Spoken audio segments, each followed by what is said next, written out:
நீங்கள் பார்த்துக் கொண்டிருப்பது AJK டிவியின் புதுவை மாலை. வணக்கம். நாட்டின் 66வது சுதந்திர தினத்தை முன்னிட்டு உப்பளம் மைதானத்தில் நடைபெற்ற விழாவில் முதலமைச்சர் ரங்கசாமி தேசிய கொடியை ஏற்றி அணிவகுப்பு மரியாதையை ஏற்றுக்கொண்டார். இந்தியாவின் 66வது சுதந்திர தினம் நாடு முழுவதும் கோலாகலமாக மிக சிறப்பாக கொண்டாடப்பட்டது. அதன்படி புதுவை உப்பளம் இந்திரா காந்தி விளையாட்டு மைதானத்தில் விழாவிற்கான அனைத்து ஏற்பாடுகளும் செய்யப்பட்டு விழா பந்தல் அமைக்கப்பட்டு பலத்த பாதுகாப்பு போடப்பட்டிருந்தது. விழா நடக்கும் மைதானத்திற்கு முதல்வர் ரங்கசாமி காலை 9 மணிக்கு வந்தார். அவரை தலைமை செயலர் சத்தியவதி, காவல்துறை IG ரன்வீர் சிங் கிருஷ்ணியா ஆகியோர் வரவேற்று விழா மேடைக்கு அழைத்து வந்தனர். விழா மேடைக்கு வந்ததும் முதல்வர் ரங்கசாமி தேசிய கொடியேற்றினார். அப்போது போலீஸ் பேண்ட் வாத்திய குழுவினர் தேசிய கீதம் இசைத்தனர்.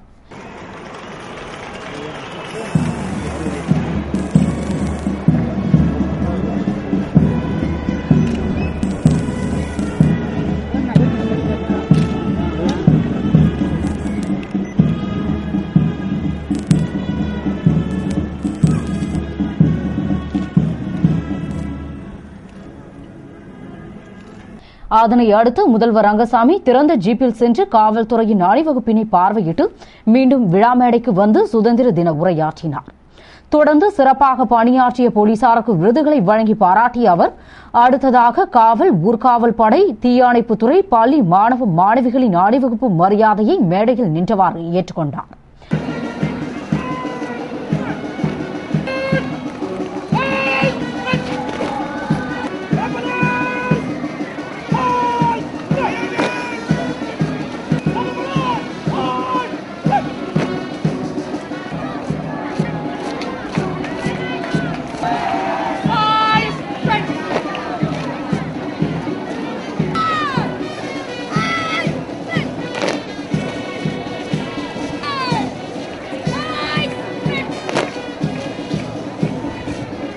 அணிவகுப்பு முடிந்ததும் சிறந்த அணிவகுப்பிற்கான பரிசுகளையும், பொதுத் தேர்வில் சாதனை புரிந்த பள்ளிகள் மற்றும் பல்வேறு அரசு துறைகளில் சாதனை புரிந்தோருக்கு விருதுகளை வழங்கினார். நிறைவில் தேசிய கீதத்துடன் விழா இனிதே முடிந்தது.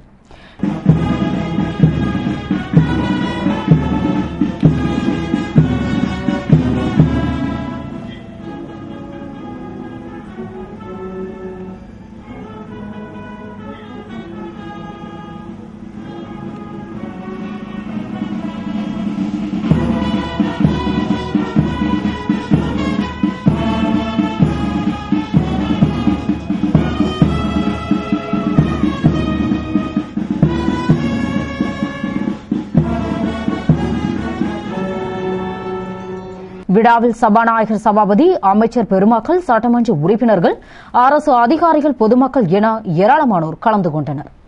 விழாவினை முன்னிட்டு இந்திரா காந்தி மைதானம் மற்றும் அதனை சுற்றியுள்ள பகுதிகளில் பலத்த போலீஸ் பாதுகாப்பு போடப்பட்டிருந்தது. மேலும் மத்திய அமைச்சர் விலாஸ்ராவ் தேஷ்முக் மரணத்தை முன்னிட்டு கலை நிகழ்ச்சிகள் ரத்து செய்யப்பட்டது. புதுவை சுதந்திர தின விழாவின் அணிவகுப்பில் காவல்துறையின் IRP பிரிவுக்கு முதல் பரிசு வழங்கப்பட்டது.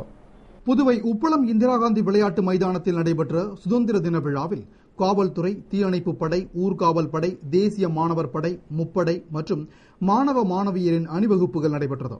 அதில் காவல்துறையில் IRB பிரிவுக்கு முதல் பரிசும், தீயணைப்புத்துறைக்கு 2வது பரிசும், மாணவர்கள் படை சார்பில் ஆண்கள் பிரிவில் NCC முதுநிலை கப்பல் படைக்கும், பெண்கள் பிரிவில் தரைப்படை பிரிவினருக்கு பரிசு கோப்பையும் வழங்கப்பட்டது. அதேபோன்று அரசு பள்ளிகளில் ஆண்கள் பிரிவில் வஉசி பள்ளிக்கும், பெண்கள் பிரிவில் அன்னை சிவகாமி பெண்கள் மேல்நிலைப் பள்ளிக்கும், தனியார் பள்ளிகளில் ஆண்கள் பிரிவில் பேட்ரிக் பள்ளிக்கும், பெண்கள் பிரிவில் உருவையாறு சம்பூர்ணா வித்யாசிரமத்திற்கும் பரிசு கோப்பையை முதலமைச்சர் ரங்கசாமி வழங்கினார். ஏழை எளிய மக்களின் வளர்ச்சிக்காக பாடுபட்டு தமது அரசு நல்லதொரு ஆட்சியை வழங்கி வருவதாக சுதந்திர தின விழாவில் முதலமைச்சர் ரங்கசாமி பேசினார். புதுவை உப்பளம் இந்திரா காந்தி விளையாட்டு மைதானத்தில் நடைபெற்ற சுதந்திர தின விழாவில் முதலமைச்சர் ரங்கசாமி கலந்து கொண்டு தேசிய கொடியேற்றி உரையாற்றுகையில், இந்த சுதந்திர நன்னாளில் சுதந்திரத்திற்காக பாடுபட்ட வீரர்களின் தியாகத்தை எண்ணி பார்ப்பது நமது கடமை என்றும், மக்கள் தன் மீது வைத்துள்ள நம்பிக்கைக்கு உத்தரவாதம் அளிக்கும் வகையில் அனைத்து தரப்பு மக்களும் பாராட்டும் வண்ணம் நல்லதொரு ஆட்சியை வழங்கி வருவதாகவும், குறிப்பாக ஏழை எளிய மக்களுக்கு உணவு, உறைவிடம், உடை போன்றவற்றை அடைய உறுதுணையாக அரசு இருப்பதோடு அனைவருக்கும் சிறந்த கல்வி, சுகாதார வசதி கிடைக்க வகை செய்துள்ளதாகவும் 3 வயதிற்குட்பட்ட குழந்தைகள், கர்ப்பிணி பெண்களுக்கு ஊட்டச்சத்து உணவும் 6 வயதிற்குட்பட்ட குழந்தைகளுக்கு சத்துணவும் வழங்கி வருவதாகவும், மேலும் முதியோர், விதவை ஓய்வூதியத்தையும் மாற்றுத்திறனாளிகளின் உதவித் தொகையினையும் உயர்த்தி வழங்கவும் நிதி ஒதுக்கியுள்ளது. மேலும் தொழில் வளர்ச்சி அடைய மானியத்துடன் கடனும், சுய உதவிக் குழுக்களுக்கு மானியத்துடன் கடன் வழங்கவும் நிதி ஒதுக்கப்பட்டுள்ளது. மாநில வளர்ச்சிக்காக பொருளாதார மண்டலம் அமைக்கவும், சுற்றுலாவை மேம்படுத்த ஏரி குளங்களை தூர்வாரி அழகுபடுத்தவும், கடற்கரை சாலை, பாரதி பூங்கா போன்ற சுற்றுலா தலங்களை மேம்படுத்தவும், சுற்றுப்புற சூழலை பாதுகாக்கவும் நிதி ஒதுக்கப்பட்டு நடவடிக்கைகள் மேற்கொள்ளப்பட்டுள்ளது என்ற அவர், மேலும் மீனவர்கள் கடன்கள் அனைத்தும் தள்ளுபடி செய்யப்படும், மாணவர் நலனுக்காக மேலும் 50 சிறப்பு பேருந்துகள் இயக்கப்படும், அரசு மற்றும் அரசு உதவி பெறும் பள்ளிகளில் மாணவர்களுக்கு ஊட்டச்சத்து மேம்படுத்தும் வகையில் வாரத்தில் 3 நாட்களுக்கு முட்டை வழங்கப்படும், பாதுகாப்பான குடிநீர் வழங்கப்படும் என்றும், தமது அரசுக்கு மக்கள் அளித்து வரும் ஆதரவினையும் ஒத்துழைப்பையும் எண்ணி பெருமைப்படுவதாக கூறினார். கல்விக்கான உள்கட்டமைப்பு வசதிகளை மேம்படுத்தவும், அரசு பள்ளிகளில் காலியாக உள்ள ஆசிரியர் பணியிடங்கள் நிரப்பவும் நடவடிக்கை எடுக்கப்பட்டுள்ளது. மாணவர்களுக்கு இலவச கல்வி உபகரணங்கள் மற்றும் சீருடைகளை வழங்குதல், கல்வி வழிகாட்டுதல் நிகழ்ச்சிகள் நடத்துதல் போன்ற பல்வேறு திட்டங்களை செயல்படுத்தி வருகிறது. இவற்றின் பயனாக பொதுத் தேர்வுகளில் மாணவர்களின் தேர்ச்சி விகிதம் அதிகரித்துள்ளது. தேர்ச்சி விகிதத்தை மேலும் அதிகரிக்கும் நோக்கில் அரசு பள்ளிகளுக்கு வழங்கப்படும் ரொக்க பரிசு ரூ.1,00,000 நடப்பாண்டு முதல் ரூ.2,00,000 உயர்த்தி வழங்க எனது அரசு திட்டமிட்டுள்ளது. அரசு பள்ளிகளில் மாணவர்களின் இடைநிற்றலை குறைப்பதற்கு உரிய முயற்சிகளை அரசு தொடர்ந்து மேற்கொண்டு வருகிறது. மேலும் அரசு மற்றும் அரசு உதவி பெறும் பள்ளிகளில் பயிலும் மாணவர்களுக்கான ஊட்டச்சத்தினை மேம்படுத்தும் நோக்கத்தில் வாரத்தில் 3 நாட்கள் மதிய உணவில் முட்டை வழங்கவும், மாணவர்களுக்கு சுத்திகரிக்கப்பட்ட பாதுகாப்பான குடிநீர் வழங்கவும் நடவடிக்கை எடுக்கப்பட்டுள்ளது. மாணவர்களின் நலன் கருதி மாணவர் சிறப்பு பேருந்து திட்டத்தை விரிவுபடுத்தி மேலும் 50 புதிய பேருந்துகளை இயக்க அரசு திட்டமிட்டுள்ளது. எனது அரசு எடுத்து வரும் தொடர் நடவடிக்கைகளால் மருத்துவ சேவையில் புதுச்சேரி மாநிலம் தொடர்ந்து முதலிடம் வகித்து வருகிறது. இந்த நிதியாண்டில் இந்திரா காந்தி அரசு பொது மருத்துவமனை மற்றும் பட்ட மேற்படிப்பு மையத்தில் உள்ள சிறப்பு சிகிச்சை பிரிவுகளுக்கு மல்டிஸ்லைஸ் சிடி ஸ்கேனர் உள்ளிட்ட நவீன கருவிகள் வழங்கப்படும். இரத்த வங்கி, விபத்துக்கால சிகிச்சை பிரிவு ஆகியவையும் மேம்படுத்தப்படும். புதுச்சேரியில் உள்ள நோயாளிகளுக்கு சென்னையில் உள்ள நிபுணத்துவம் பெற்ற மருத்துவர்களை கொண்டு மூட்டு மற்றும் இருதய அறுவை சிகிச்சை செய்ய எனது அரசு உத்தேசித்துள்ளது. பொது செவிலியர் மற்றும் பேறுகால செவிலியர் பள்ளி காரைக்காலில் இந்த ஆண்டு தொடங்கப்படும். பொதுமக்களிடையே நீரிழிவு, இரத்த அழுத்தம் போன்ற தொற்றா நோய்கள் குறித்த விழிப்புணர்வு ஏற்படுத்த புதிய திட்டம் ஒன்று இந்த ஆண்டு அறிமுகப்படுத்தப்படும்.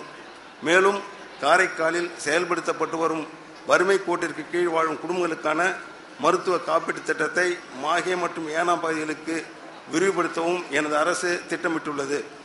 ஒரு சமத்துவ சமுதாயத்தை உருவாக்கும் நோக்கத்தில் அட்டவணை இனத்தவர், பழங்குடியினர், பிற்படுத்தப்பட்ட மற்றும் மிகவும் பிற்படுத்தப்பட்ட இனத்தவர், சிறுபான்மையினர், மாற்றுத்திறனாளிகள், பெண்கள், குழந்தைகள் ஆகியோரின் சமூக பாதுகாப்பை நிலைநாட்ட எனது அரசு முனைப்புடன் செயலாற்றி வருகிறது. புதுவை சட்டமன்றத்தில் சுதந்திர தின விழாவினை முன்னிட்டு முதலமைச்சர் ரங்கசாமி தேசிய கொடி ஏற்றி வைத்து அனைவருக்கும் இனிப்பு வழங்கினார். புதுவை சட்டமன்றத்தில் நாட்டின் 66வது சுதந்திர தின விழா சிறப்பாக கொண்டாடப்பட்டது. விழாவில் முதல்வர் ரங்கசாமி சிறப்பு விருந்தினராக கலந்து கொண்டு சட்டமன்றத்தில் தேசிய கொடியினை ஏற்றி காவல்துறையின் அணிவகுப்பு மரியாதையை ஏற்றுக்கொண்டார்.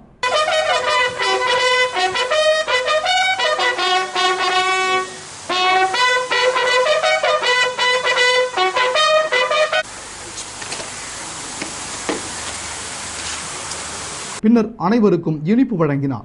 விழாவில் சபாநாயகர் சபாபதி, துணை சபாநாயகர் டிபிஆர் செல்வம், அமைச்சர்கள் ராஜவேலு, பன்னீர்செல்வம், தியாகராஜன், சட்டமன்ற உறுப்பினர்கள் நேரு, வைத்தியநாதன், அங்காளன், தமிழ்செல்வன், கல்யாணசுந்தரம், கார்த்திகேயன், அசோக் ஆனந்து, வாரிய தலைவர்கள் தலைமை செயலர் சத்யவதி, ஐஜி ரன்வீர் சிங் கிருஷ்ணியா, டிஐஜி சுக்லா மற்றும் முக்கிய பிரமுகர்கள் கலந்து கொண்டனர். தொடர்ந்து என்ஆர் கட்சி அலுவலகத்தில் நடைபெற்ற சுதந்திர தின விழாவில் முதல்வரும் கட்சித் தலைவருமான திரு ரங்கசாமி தேசிய கொடியினை ஏற்றி வைத்து மகாத்மா காந்தியின் திருவுருவ படத்திற்கு மலரஞ்சலி செலுத்தினார் மற்றும் விழாவில் பங்கேற்ற அனைவருக்கும் இனிப்புகள் வழங்கினார். விழாவில் அமைச்சர்கள் ராஜவேலு, தியாகராஜன், அரசு கொறடா நேரு, வாரிய தலைவர்கள் மதி, வையாபுரி மணிகண்டன், சுரேஷ், ரேவதி பர்குணன் உள்ளிட்டோர் கலந்து கொண்டனர். புதுவை அரவிந்தர் ஆசிரமத்தில் அரவிந்தர் பிறந்த நாளை முன்னிட்டு தரிசனத்திற்காக மக்கள் அனுமதிக்கப்பட்டதால் நீண்ட வரிசையில் நின்று தரிசனம் செய்தனர். புதுவை அரவிந்தர் ஆசிரமத்தில் அரவிந்தரின் பிறந்தநாள் விழா கொண்டாடப்பட்டது. இதனை முன்னிட்டு அரவிந்தரின் அறை பொதுமக்கள் பார்வைக்காக திறந்துவிடப்பட்டது. விழாவில் திரளான ஆசிரமவாசிகள், பொதுமக்கள் மட்டுமின்றி வெளிநாட்டினரும் பங்கேற்று நீண்ட வரிசையில் சென்று அமைதியுடன் தரிசனம் செய்தனர் மற்றும் ஆசிரமத்தில் தியானத்தில் ஈடுபட்டனர். அப்போது அன்னையின் இசை பாடல்கள் ஒலிக்கப்பட்டது. விழாவிற்கான ஏற்பாடுகளை ஆசிரமவாசிகள் செய்திருந்தனர். புதுவை சுதந்திர தின விழாவில் சிறந்த காவல்துறை அதிகாரிகளுக்கு ராஜீவ்காந்தி பதக்கத்தினை முதலமைச்சர் ரங்கசாமி வழங்கினார். புதுவையில் ஆண்டுதோறும் சுதந்திர தின விழாவில் காவல்துறையில் சிறப்பான சேவை செய்தமைக்காக சிறந்த அதிகாரிகளுக்கு ராஜீவ்காந்தி காவல் பதக்கம் வழங்கப்பட்டு வருகிறது. அதன்படி இந்த ஆண்டு திருக்கனூர் இன்ஸ்பெக்டர் ஜிந்தா கோதண்டராமன், போக்குவரத்து சப் இன்ஸ்பெக்டர் வெங்கடேசன், போக்குவரத்து காவலர் ரமேஷ், பெரியகடை காவல் நிலைய காவலர் சங்கர் மற்றும் சைமா ஆகியோருக்கு விருதுகள் வழங்கப்பட்டது. அதுபோன்று சிறந்த காவல் நிலையமாக முத்தியால்பேட்டை காவல் நிலையம் தேர்ந்தெடுக்கப்பட்டு அதற்கான பதக்கத்தை சப் இன்ஸ்பெக்டர் கிருஷ்ணன் பெற்றுக் கொண்டார். மேலும் ஒயர்லெஸ் சப் இன்ஸ்பெக்டர் திருவேங்கடம், காவலர் பயிற்சி பள்ளி தலைமை காவலர் கோவிந்தராஜுலு, பெரியகடை காவல் நிலைய தலைமை காவலர் ஜான் பைய ராஜா ஜான் ஆகியோருக்கு முதலமைச்சரின் காவல் பதக்கத்தை முதல்வர் ரங்கசாமி வழங்கினார். முன்னதாக ஆயுதப்படை inspector Hemachandran, Lawspet sub inspector Krishnaraj, உணவு கடத்தல் தடுப்பு பிரிவு சப் இன்ஸ்பெக்டர் காளியபெருமாள் ஆகிய 3 பேருக்கும் ஜனாதிபதி விருதினை முதல்வர் ரங்கசாமி வழங்கினார். இத்துடன் செய்திகள் நிறைவடைந்தன. வணக்கம்.